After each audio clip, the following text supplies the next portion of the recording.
বিভিন্ন জায়গায় বৃষ্টিতে একাধিক জায়গায় ডুবে গেছে এবং যে পরিমাণে বৃষ্টি হচ্ছে দক্ষিণবঙ্গের সুন্দরবন, বাসন্তীতে এবং বিভিন্ন এলাকাতে একাধিক জায়গায় এবং চাষের যোগ্য জমিগুলো চাষিরা চাষ করতেও পারছে না এবং বিভিন্ন জায়গায় জল এত পরিমাণে বেড়ে আছে, সেই জলে তারা কোনো কাজই করতে পারছে না এবং যে সমস্ত চাষিরা তোলা ফেলেছে সে সমস্ত তোলাগুলো একাধিক জায়গায় পচে গেছে বলে সূত্রের খবর এবং স্থানীয়রা যেভাবে মাথায় হাত পড়ে গেছে তারা তাদের কাজগুলোও করতে পারছে না সঠিকভাবে।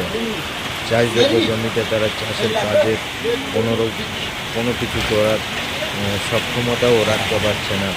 এ নিয়ে বৃষ্টি যে পরিমাণে হচ্ছে, একাধিক জায়গা নদী, খাল, বিল সব কিছু ডুবে গেছে। সে সমস্ত বিষয় আপনারা এই ভিডিওর মাধ্যম দিয়ে দেখতে থাকুন।